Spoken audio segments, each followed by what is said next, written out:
Welcome, everybody, to the Underdogs Chronicles podcast. As you know, I'm your host, Benny Harper, and I'm joined by my co host, Jacob. How are you today? That's me. What's up? I'm me. I'm Jacob, the better of the two. We know that. Pretty hard to miss. Yes, you are a hard man to miss. Yep. But this episode, we'll go back to our regular format from the first two episodes, starting with our Underdogs of the Week. Jacob, do you want to start? I'll start off by explaining the segment. We're gonna go through this week's, I believe, is all NBA because football's not going on. Yeah. That kind of sucks. But anyway, you know, people who might be lesser known or role players, looking at you for your picks.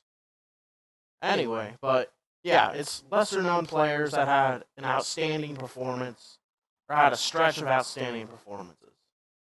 For example, uh, Cam Thomas this last week put up a 44 piece. Yes. In the And I first mean, In the first game without Kyrie, I also want to add. yeah. And just going through his stat line here, shot 16 for 23. Very efficient shooting. 4 for Yes. 5 from 3. 5 rebounds, 5 assists, 4 turnovers. But I mean, he played great in a win against the Washington Wizards, where a game Kristaps put up 38. Yeah. They also came back from 23 points in the fourth quarter to win that game. Mm-hmm. So overall, great win from that group of guys without Kyrie. Ben Simmons was also not playing either. So Yeah, and T.J. Warren. yes. So who's your second? Uh, Malaki Branham. I have no Like idea if I said that. Is it just you but Malachi? you butchered that so bad. It's Malachi Branham. So it is just Malachi. Okay. Yeah. I don't know why I said Malaki. I like Malaki better. I'm calling him Balak. Malaki.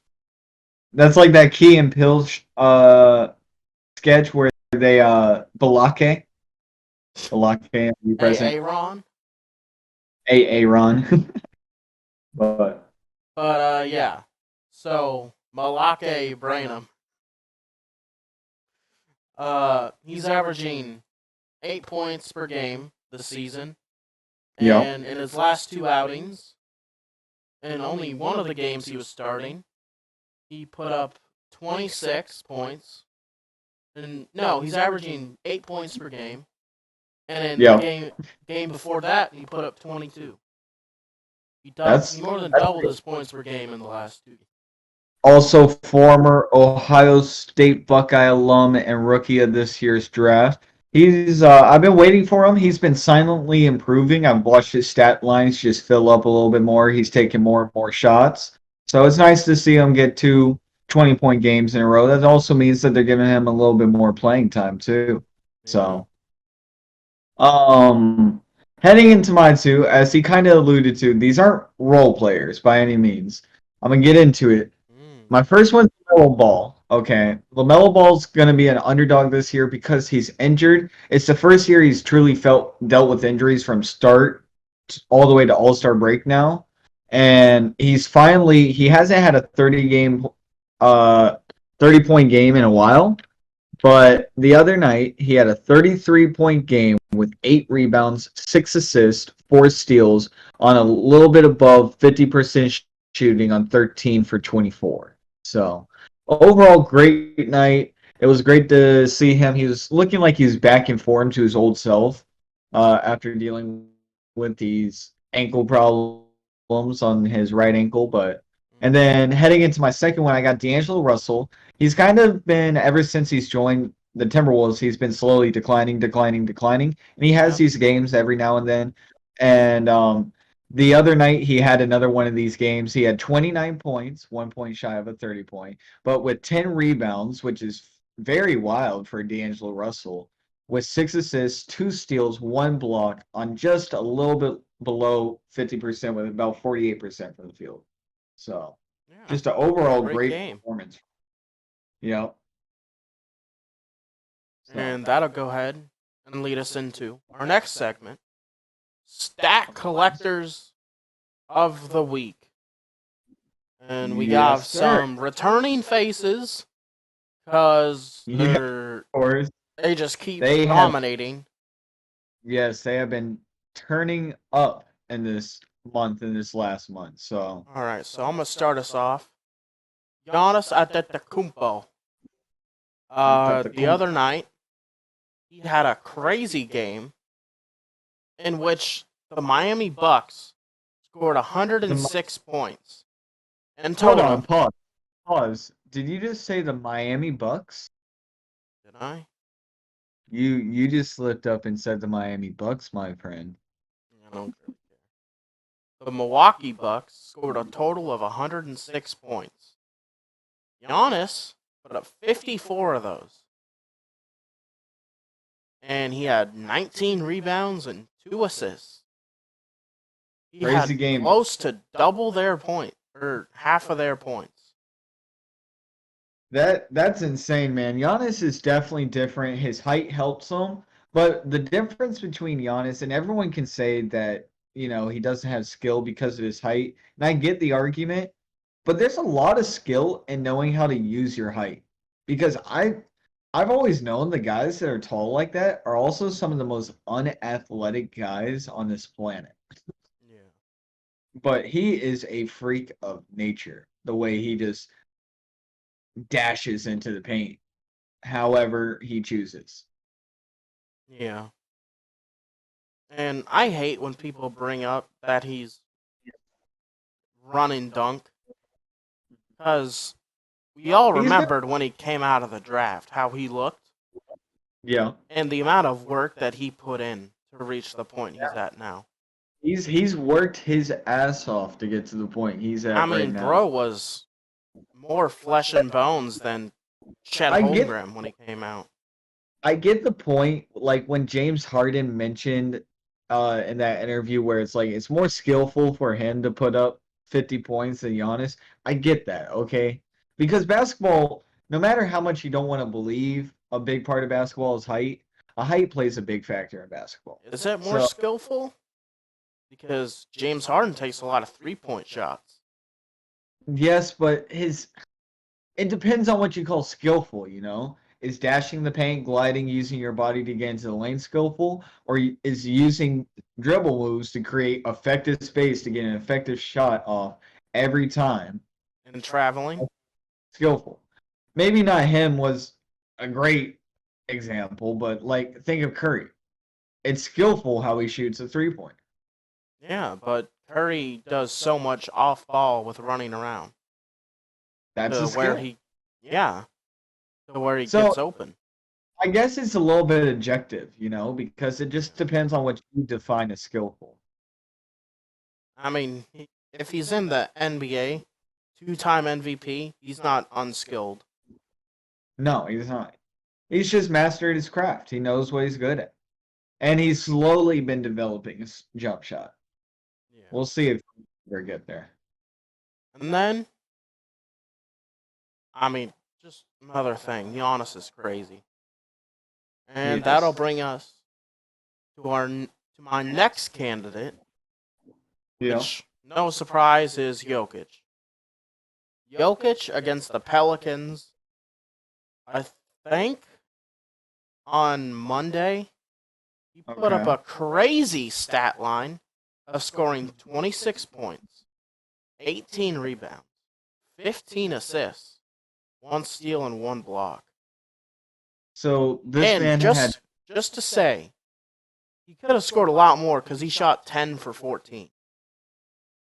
So he didn't even jack up that many shots. He barely shot at all, but every shot he took was going in. So he had 15 of every of the major three stat lines. That's insane, man. At This least. is he is a crazy player. He really is, and he's Mhm. he's not crazy athletic. He's not a crazy defensive guy, no, but his basketball IQ is insane. He knows how to track the ball on the rebounds. He knows where all his teammates are at every time, at every position. He makes a pass that a point guard should make, and he Dude, knows how to well, get it's because he's he so tall, he can see over everybody. So he's yeah, unskilled.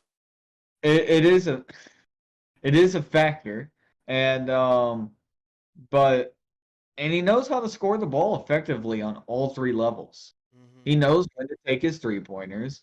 He knows how to effectively score in the mid range, and he knows how to score in the paint too. Yeah. I mean, Just he can score like AD, but he's he busy really, facilitating like Rajon Rondo. yeah. He's a very selfless guy too. And he's getting rebounds like Andre Drummond.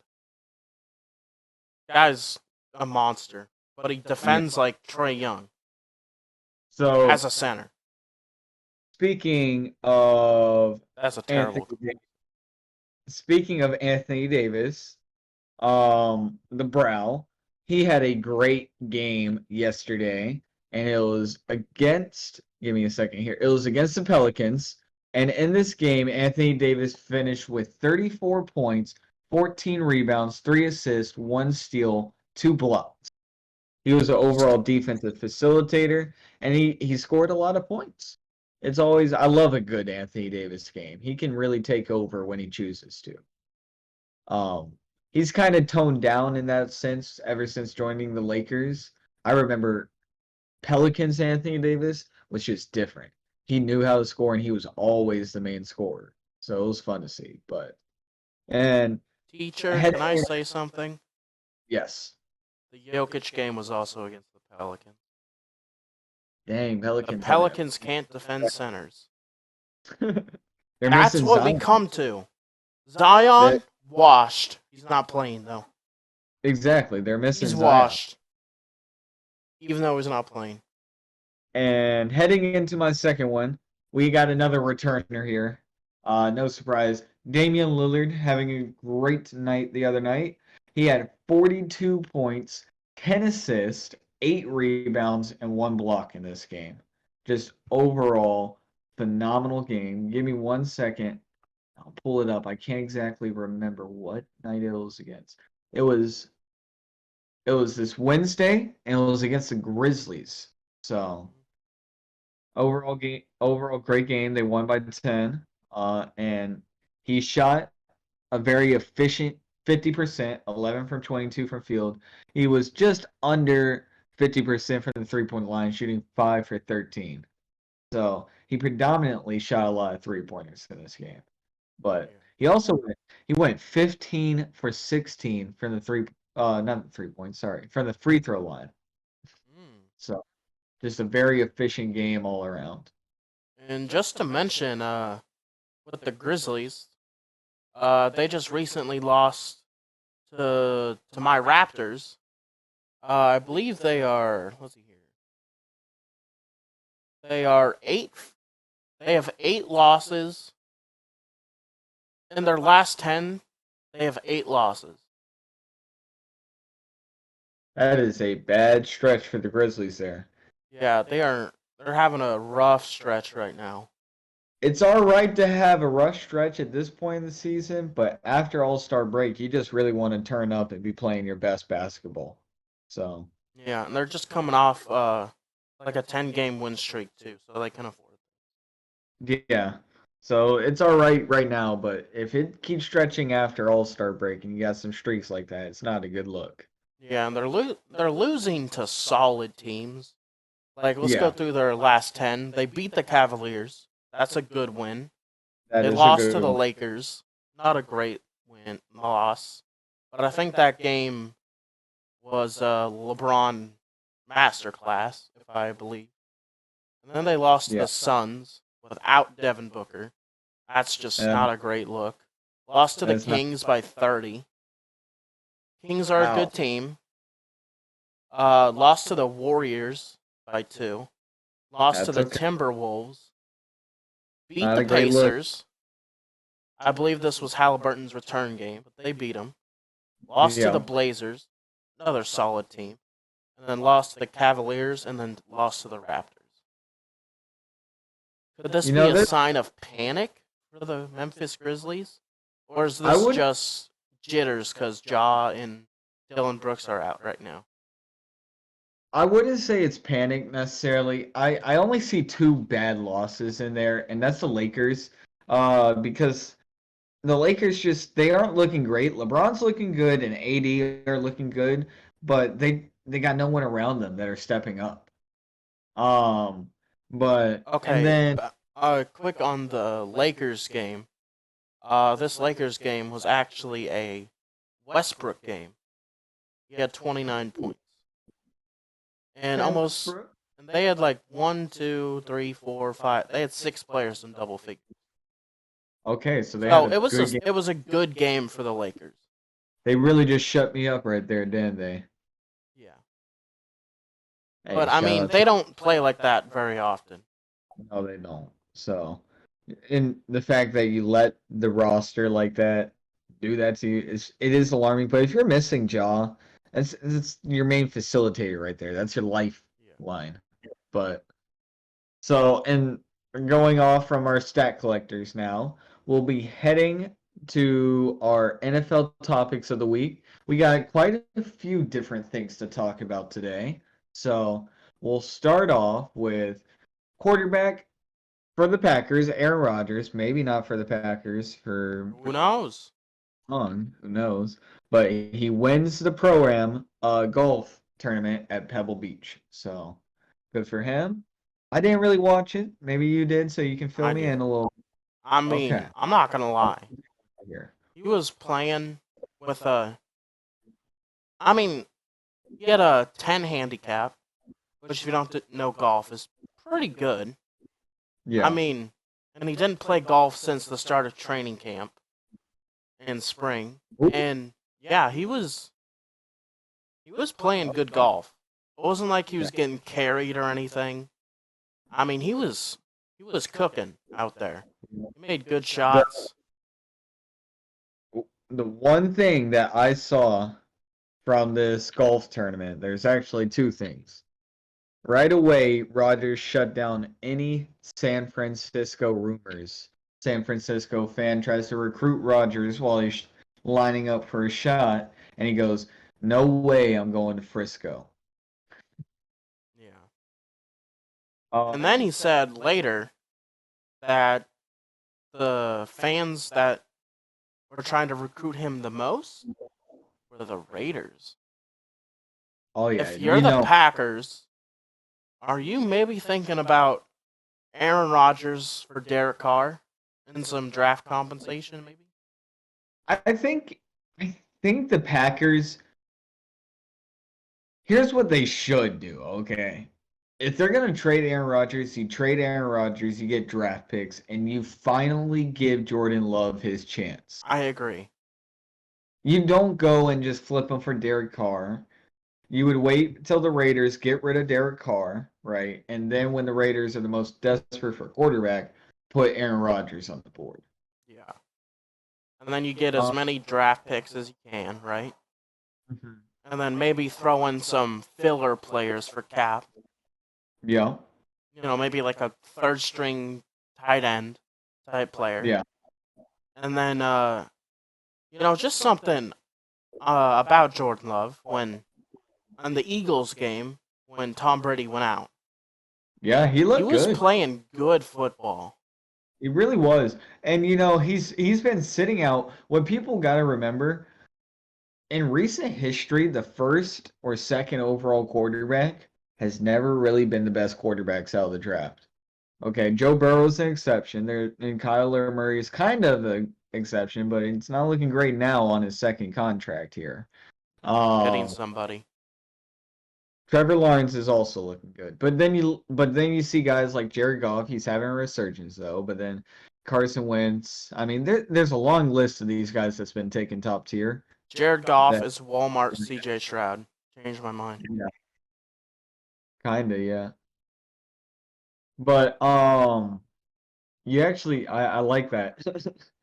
But Patrick Mahomes sat his entire rookie season, did not play. And what did Patrick Mahomes finally do when he finally did get his shot to play? He played It's his heart cooking. out and he won MVP. He showed the world who he was. So sometimes, same thing with Aaron Rodgers. Aaron Rodgers sat behind Brett Favre for 2 years. This is a classic Packers thing to do here. Yeah. Okay. Now the Packers want to keep Aaron Rodgers, but I think they're going to be exploring the market while there's still a market for him. Yeah. As much as I always thought Aaron Rodgers was going to retire a Packer, it just hasn't looked great for the past 4 years. I think maybe after a year or two, he would come back to the Packers and retire. Maybe, yeah, I could see I mean, that. I think Tom Brady might sign like a 2-day contract and retire a Patriot. True. I mean, You just might do that. Greg Olson did that. Greg yeah. Olson and Thomas Davis both signed like 10-day contracts with the Panthers to retire Panthers. Um, he's definitely Aaron Rodgers is not going to retire, and the main reason why is that like Tom Brady already retired. Their whole He career. wants the fame. Like, Aaron okay, here's Rodgers, something to look at real quick. Like yeah, Tom Brady, like he's making all the drama for the past few years, right? no, I mean, it's clear he wants some sort of attention. exactly. If he retires the same year as Tom Brady, he's not getting The attention. the whole Hall of Fame ceremony will be the Tom Brady Hall of Fame ceremony. Yeah. Aaron Rodgers will be playing second fiddle, so he's gonna at least wait a season or two. So He's also going to get $50 million. I know for sure that he's not retiring. As much as Aaron Rodgers is a nice guy, he likes the attention. Um, but heading into our next topic, my Panthers are back on the news. We'll actually talk about them for two topics, one good and one possibly bad. Um, but talking about the good first, my Panthers and Frank Reich has made his first addition to the coaching staff here, and we brought in a new defensive coordinator, and I hope I'm pronouncing this right, and I think I am after trying to a couple times. Ivero. Okay. Yep. And I've watched, and I've always liked the Broncos defense. Okay. I've always liked They're their great blitz. defense. I like their blitz packages because they work in the outside linebackers, and we got speedy outside linebackers on the edge that's going to work well with that scheme, you know. And also they had cornerbacks at the time that were gritty and really well in man coverage, and our secondary is just built for man coverage. So, Yeah. especially when you're talking about our leader now in J.C. Horn, one of the best man coverage cornerbacks in the NFL. And if anyone wants to talk to me about that, I got stats to prove it. Uh, he's had two Just can't unfortunate. stay healthy. He's had two unfortunate injuries. He's going to turn him back up this year. This one came late in the season, though. Okay, very late. Yeah. He almost made it through his rookie season. Like that one was unfortunate. He jumped up, he landed, and next thing you know, it's broken ankle. Yeah. It's like it's so unfortunate. But he's definitely one of the best cornerbacks in the NFL. So I'm really happy with the signing, and I think I like it. I think Reich is starting to make the right moves to bring in the coaching staff he wants. I also think that maybe he needs to think about reevaluating Ben McAdoo at offensive coordinator, but I'm also okay with giving Ben McAdoo a second year. Yeah. So that was his last year was his first year, so I'm perfectly fine with giving him a second year because things can always change. So And towards the end of the year, when Steve Wilkes had the team like motivated, their oh yeah, offense was doing good. we were turning out. Sam Darnold was actually looking very good. I think he will most likely. I'm going to give it like an 80% chance that he's going to re-sign with us, and it's going to be on like a bridge quarterback contract. But he definitely played very well. He just played conservative, man, and we took the shots when they were there. But Yeah. the run game was just off the chain because we got rid of our best running back. We weren't expecting for the run game to be so strong after getting rid of him, and then creating this dual-headed monster with Deontay Foreman and Chuba Hubbard ended up becoming better than when we just had Christian. It was awesome. I Yeah. mean, We were the definition of keep pounding. Yeah, and sticking on the Panthers topic, Matt Yes. Rule, the former head coach, Yep. is filing a complaint against the Panthers to get $5 million because he quote didn't get the money he was owed from the Panthers. Yep. Basically meaning when he got fired, he thinks he's still owed money, $5 million in fact, from that contract. You know what? And I'll Now probably that just go down silently, like he'll get his money. It is what it you is. get, yeah. Um, you know what? I think I know exactly how this could have came about. Okay. Now listen to me. When you when you get rid of a coach, you have to buy out the coach's contract. You still have to pay him the money that he signed the contract for, okay? And that's why like, oh, I can't remember his name, but there's a coach that's hasn't been coaching for like 5 years, right? And um he just got done on his contract last month. But anyway, Matt Rule was signed to a 7-year, $70 million contract. Very easy on the math there. That's $10 million a year. He coached for 3.5 seasons, give or take, on that final year because he got fired week 7. So I'm gonna guess that they paid him 30 million for the first three, right? They paid him 30 million for that buyout, and they paid him 5 for this half year, and there's still that missing 5 because they didn't pay him for the 5 that he didn't coach this year. That's where I'm gonna guess that 5 million is coming in play. Yeah.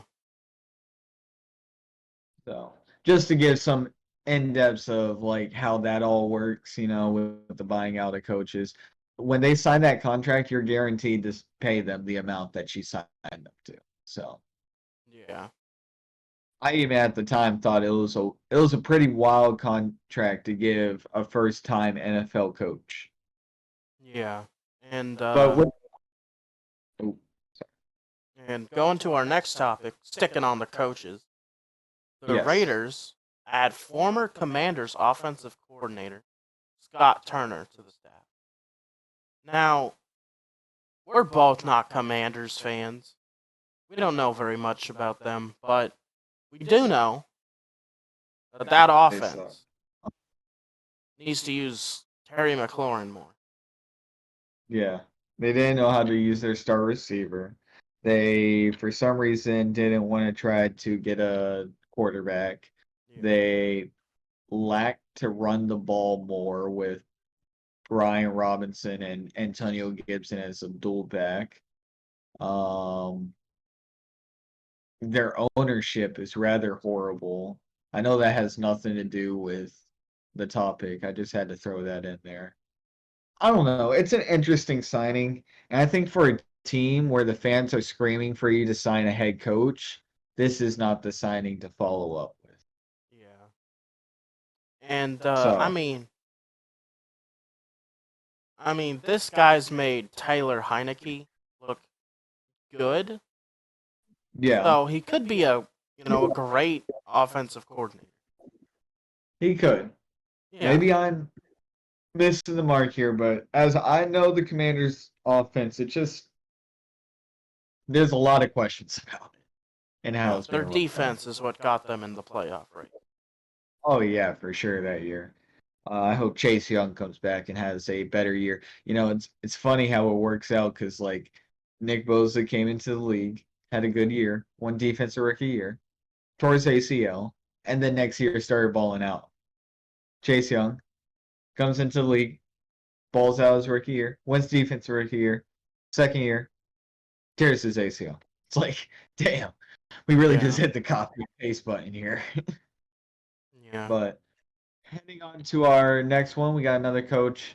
The Cowboys have named Brian Schottenheimer as the offensive coordinator. So, Yeah. I'm not but gonna lie. I mean, I don't see how this.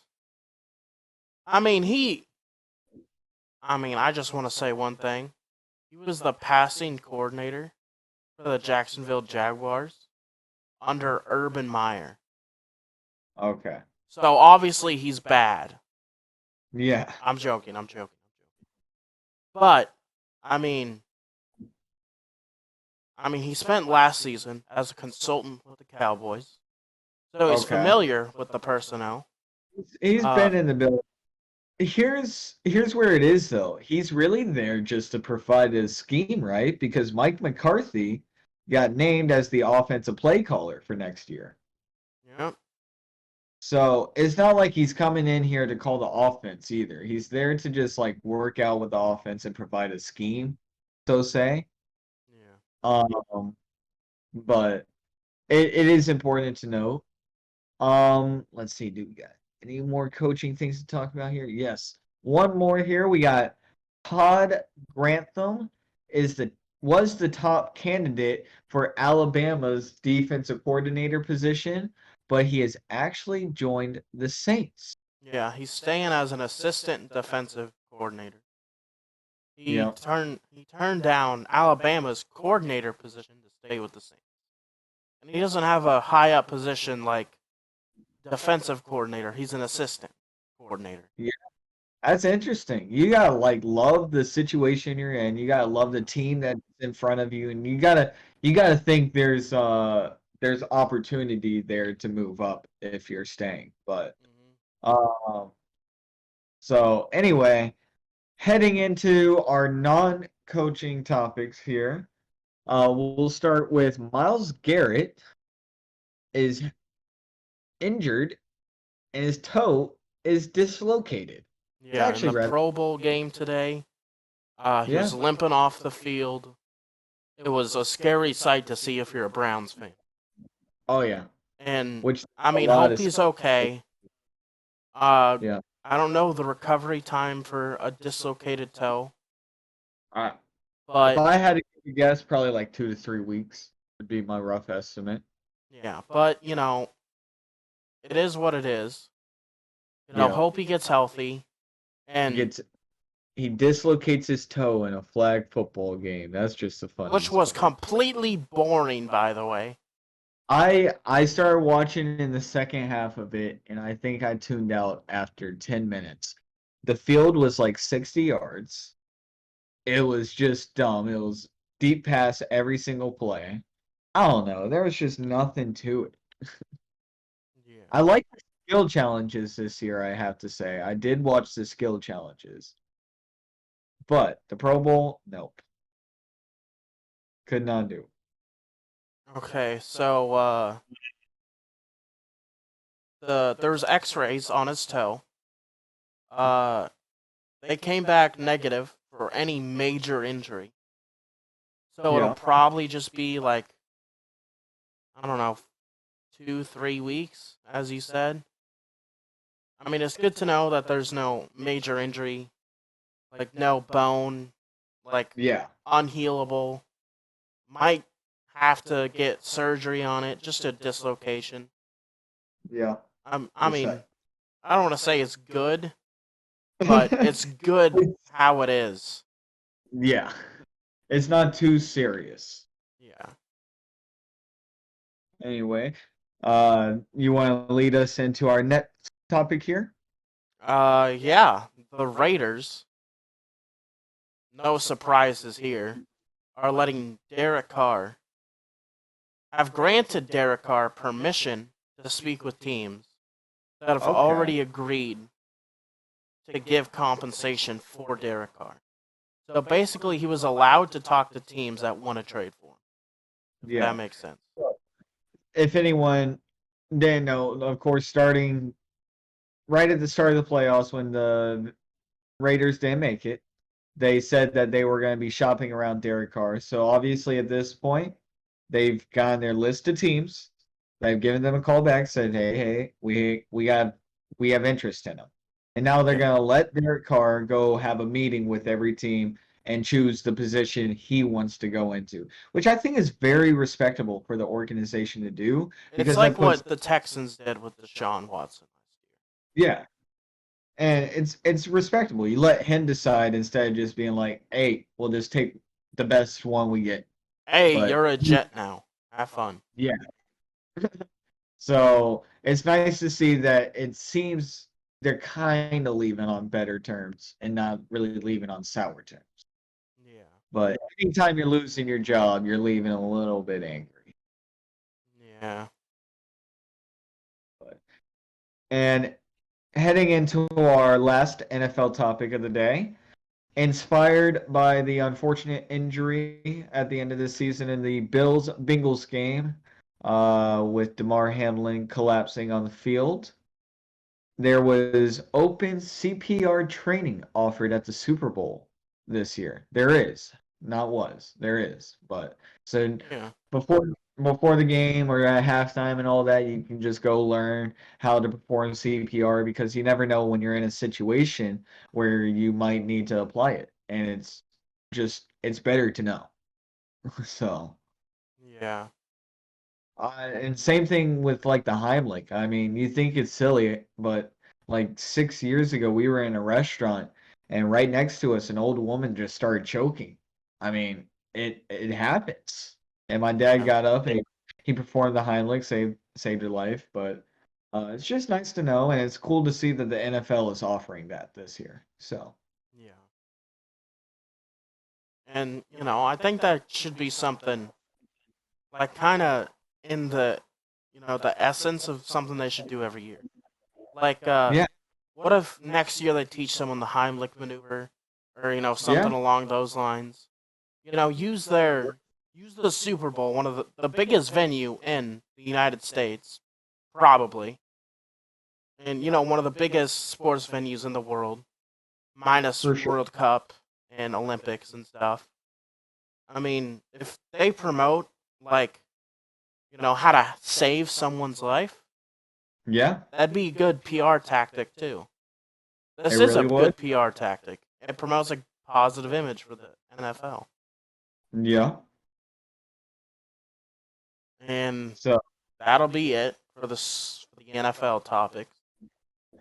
I will start off the NBA topics because our first topic of the day surrounds my favorite player in the NBA, Yep, and because it's it's a diva. he is. I've come to admit it, and I know. About a week ago, ironically enough, he told the Nets fan base that he was ready to sign and retire a Brooklyn Net. Hmm. Fast forward, fast forward a week, the Nets have not shown interest in re-signing Kyrie to a contract, and they haven't expressed interest to make it a long-term deal. Kyrie's ready to have a long-term deal and know where he wants to play, as it sounds. So he requested a trade, and he requested that it would be before the trade deadline, so he could be with that team that wants him long term. There was a lot of teams. There's a lot of teams tossed around in here. The big names being the Lakers, Clippers, Heat, Suns, and Mavericks. Those are the big teams that we heard. And when I went to bed the day that he requested a trade, the biggest name around Kyrie was the Clippers at the time. Clippers and Lakers, one of the LA teams. Today at what, about noon ish my time, it got announced that Kyrie Irving is now a Dallas Maverick. Yeah, and How do you feel I about this mean, trade? I'm gonna be honest. I don't really know how I feel about the trade. Uh, I mean, I think everyone's outlook will change once an Hmm. extension gets signed. Yeah. Because at the moment, the Brooklyn Nets won by a mile. If they don't sign an Yes. extension. But once they And do sign an extension, and if Luca and Kyrie mold well, it then could yeah, be it could be the best backcourt in the NBA. It has that type of potential, you know. It just it's an interesting duo to think about. I don't think anyone really would have thought that the Mavericks would have paired. I know I told you the other night that it just felt like a Mark Cuban move for some reason in the back of my mind. I could see Mark Cuban making that move, and he did. The details around the trade, The Nets are sending the Mavericks Kyrie Irving and Markieff Morris, and the Dallas Mav uh, Mavericks are sending Dorian Finney-Smith, Spencer Dinwiddie, the 2029 first round pick, and two second Unprotected. round unprotected and two second round picks in exchange for Kyrie. So it's a good package. It's a guard for a guard. Of course, Spencer Dinwiddie used to be a net when they had the team with D'Angelo Russell. That was a cool Brooklyn Nets team. Um, it's an interesting trade. The Nets definitely got a good trade in return, and I think they're set up to succeed immediately from the trade. Um, we time will tell with how the Mavericks did. If it works well, like you said, I think they could very well win this trade. Um, I think it has the potential to basically kind of be like that Clippers OKC trade when Paul George and SGA around the whole cycle of trades and all the picks and everything, where both teams I think equally still to this day have won the trade. No, OKC's won by a mile. That's not even a contest. Shea's But better than Paul George. And he what have the is, but Clippers done? What have the Clippers done? the Clippers turned all the stuff they still got back into more stuff. It's a whole chain you got to look into. Because it's Yeah, not what if even the just about that trade. It's what the assets in that trade have also become. So, yeah? uh, How does the Clippers win that trade? okay, the Clippers have still competed and got into the playoffs. They dealt The with injuries the playoffs? past. That's it? They dealt with injuries, but they went to the playoffs and they competed. It's more than OKC has done so far from the trade, and I get it. OKC did the trade to build for a rebuild. So I still think that both sides got an even trade. I think Okay. OKC's won by a mile. At the end of the day, I feel like OKC gave up just a buttload of second round picks. Okay. Anyway, OKC had a masterclass that year and where they got a crap ton of picks all over the board. And that was just one of the trades. It wasn't a crap ton of picks. It was just this big package. It got them Paul George and it gave them SGA. So it he's was better than just Paul George. at this point, yes. But the Clippers thought that they were set up to win after Kawhi won the chip, but injuries got in the way once they made the trade. Yeah, and haven't won. That's still a good roster. Yeah, that that that hasn't that done team anything. this year is the first year where the team's actually going to get to play together probably at playoff time. So anyway, we'll get back into what we were talking about. The Um, Nets and the Mavericks. Who won the trade? You know what? Let's give a letter rating. What letter rating would you give the I Nets? I give the Nets a B plus, Okay. and I give the Mavs like a B minus. Okay, I think the Nets overall won the trade. I think like when you look at star factor, of course the Mavs got a star finally for Luca again. So obviously it's a B, but I think it's low B, and I think the Nets are a high B. What we talked about this earlier, and only if it could have worked out numbers wise between everything, and it can, but they would have also given up Patty Mills instead of Markieff Morris, who is their 3-point shooter. But if the Nets could have worked Christian Wood into the trade, a little bit less expensive on the cap hit than Spencer Dinwiddie, and then just imagine KD, Cam Thomas, Ben Simmons, Christian Wood, and Nick Claxton. That's a very, very solid lineup Yeah. overall. So, but Spencer Dinwiddie, and that's nothing against Dinwiddie. Dinwiddie's definitely a player. I just felt like it could. That's what would have made it an A for me. Yeah. But But the Mavericks wouldn't accept that because they don't yeah. have anyone else down low. Hmm. I mean, they have a lot of injuries right now. Yeah. And what would you give the trade for letter gradings?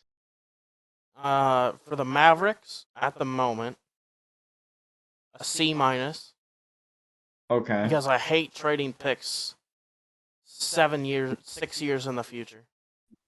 You just don't know what's gonna happen. Both of Exactly. them could be off the team, and that's a top 3 pick. Exactly. That's why I don't like it. If they gave away maybe a this year pick But at or a least they next only year. at least they only gave away one, you know. Yeah. They didn't like pull a Nets because you know how the Nets are notorious for trading for the older veterans and giving away all these future picks, and then they end up being good. Yeah, I think I just don't like it. I Mhm. really don't. I mean, that I'm pick could be the next LeBron James, but we never know. I'm And always okay with second round picks because I feel like second round picks are definitely expendable. Um, Looking into the whole thing about picks, actually, I learned an odd fact that I'll just say real quick. You know, it's been like since for every team that LeBron is on, they haven't taken a first round pick in like 10 years, if not more. They always trade away those first round picks. interesting. Yeah. So, heading into our next topic, pretty big one here. Stephen Curry, with an apparent leg injury, is expected to be out through All-Star break. Pretty big loss for the Warriors, who are kind of teeter-tottering right now, you know? Steph is huge for the team, and they really do need him. And some players are really going to have to step up in this absence to still get some wins here in this stretch before All-Star game. Because Yeah.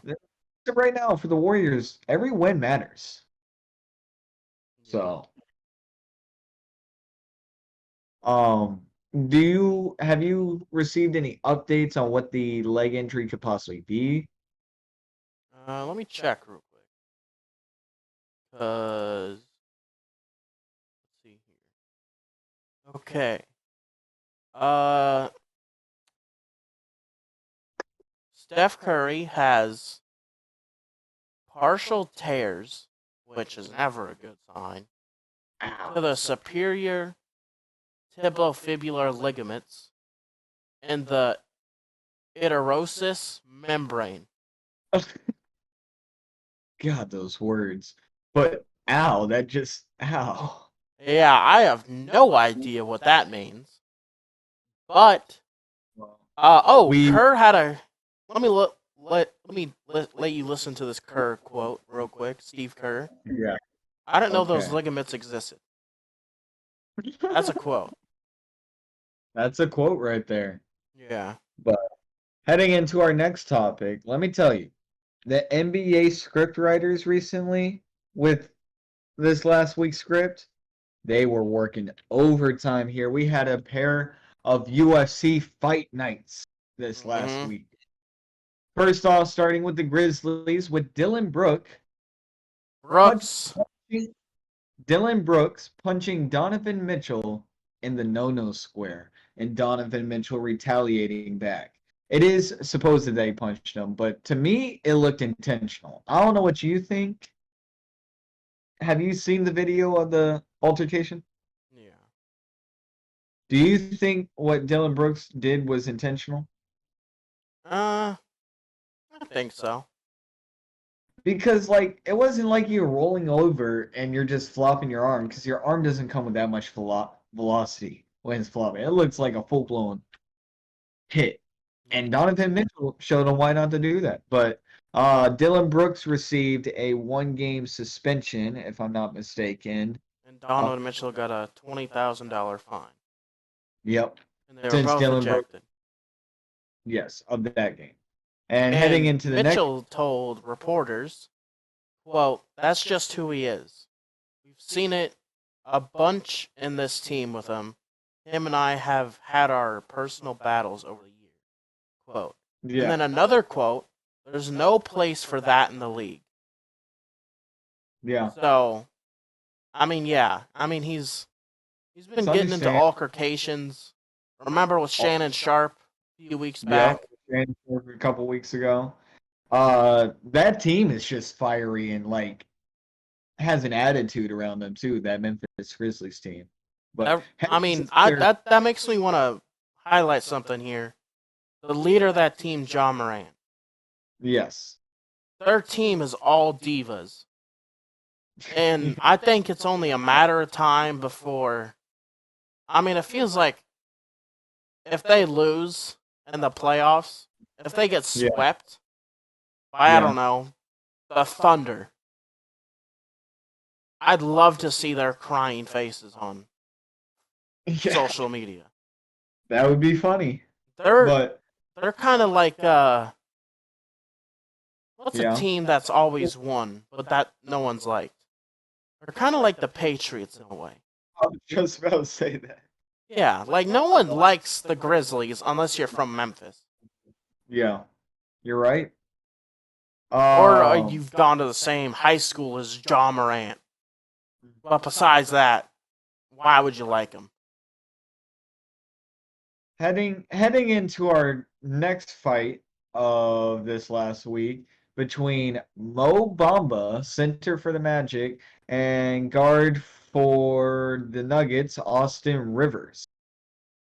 Yeah. Um, so as it seemed, Austin Rivers took a corner three-pointer in front of the Magic bench and he bricked the hell out of it. I mean, doink right back out. And obviously, the Magic bench were talking and saying something on the sidelines, and it made Austin Rivers mad. And he came to the bench to throw hands with the whole team. Mo Bamba ended up getting him onto the floor. Jalen Suggs tackled him, and while he was on the floor, Mo Bamba started wailing him. There's a whole bunch of suspensions. I think Mo Bamba got like 4 games. Rivers I got know 3. Rivers got 3. Yep, Suggs and I got want 1. a couple other fines and things. Jaden McDaniels. Uh, Torian Prince was also involved. Torian Prince Yeah. is getting no repercussions. Uh, Okay. Jaden McDaniels is $20,000 fine. Uh, Mobamba will forfeit 284 grand in salary. Rivers will lose 60 grand. Suggs will lose 47 grand. Dang. And the NBA said even though Suggs and McDaniels are both getting fined, they they said they entered the altercation as non-peacemakers. Uh, Okay. the league said Mobamba attempted to continue to engage with Rivers in a hostile manner in the corridor outside the locker rooms, where he also aggressively shoved a security representative. So Mobamba was trying to fight after the fact, Mo Bamba's fuming. kind of like what Isaiah Stewart did a couple Yeah. years ago with LeBron. So I follow Mo Bamba on Instagram, coincidentally enough, and that's how I figured out about this. Mo Bamba posted on his story. It was like this teacher who decided to make this graph for his students, and it was like this fun graph, and he's like on the bottom, this is how much you gotta F around to overall find out. And it's just, and Mo Bamba underneath goes, yeah, F around and find out. And he's just trying to say that he beat up Austin Rivers. Austin Rivers, after the game, said, when the reporter asked, I don't even know the dude. He's named, he had a rap song named after him that was popular a couple years ago. It's just funny, Yeah, man. both Rivers and Mobamba had social media posts about the incident, as you were Yeah, saying, which the league said continued the escalation, which I think yes, it did. But for sure. yeah, I Um, mean, a Malice in the Palace type deal happened. it's not a great thing for the NBA and a great look for the NBA, but I can't lie. I kind of like seeing the fights on the court. Yeah, they're fun. They're fun to watch. They happen so abruptly because the cameras are never panning on the fight, right? And then all of a sudden it's like, "Zoom," and then there's just.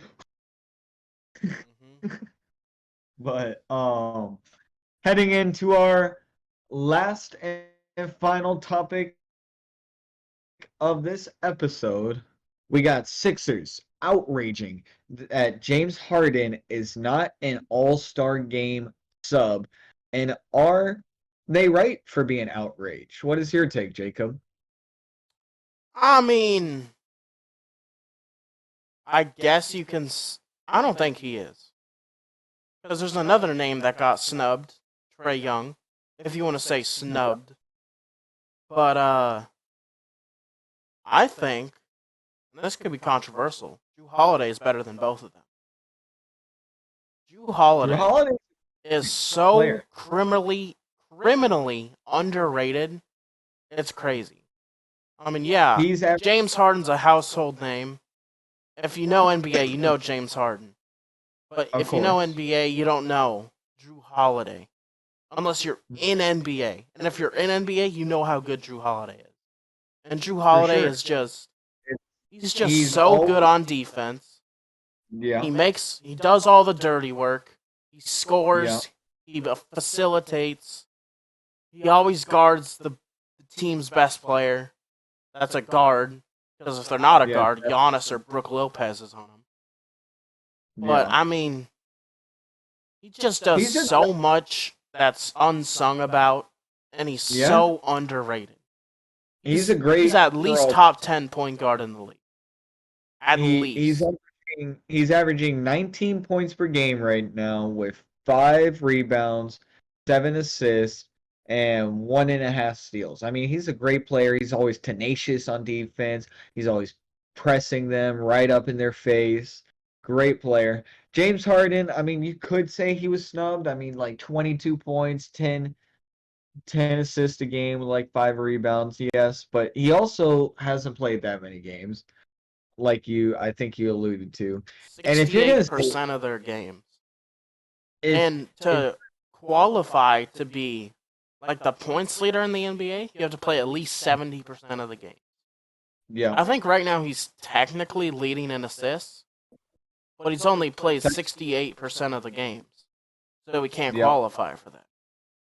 yeah.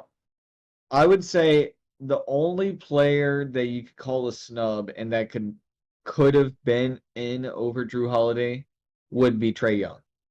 Just because he's averaging like close, if not double digits assists, close to double digit assists, and almost 30 points. I mean, he's a great scorer. He's not as tenacious on defense. No, he's known as a defensive liability from time to time.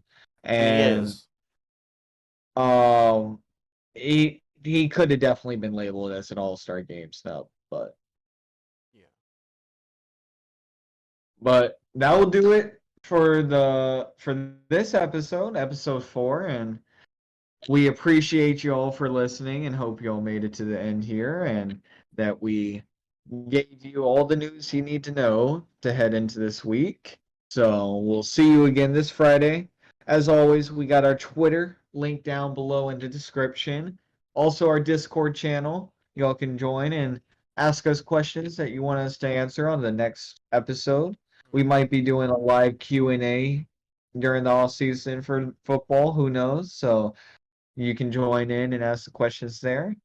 Um, Other than that, we appreciate y'all. Maybe give yourselves a name, you know? Find a name for our fan base. So I that would be refuse pretty to cool. call you just underdog. Yeah, we aren't That's gonna too that's basic. basic as hell. We gotta get some good names up in here. Yeah, we Also don't want we're to be basic. Also, it's a small goal, but we're close to it. 7 subscribers away from 50. Decent number. 50's halfway to 100, so it's all about that climb.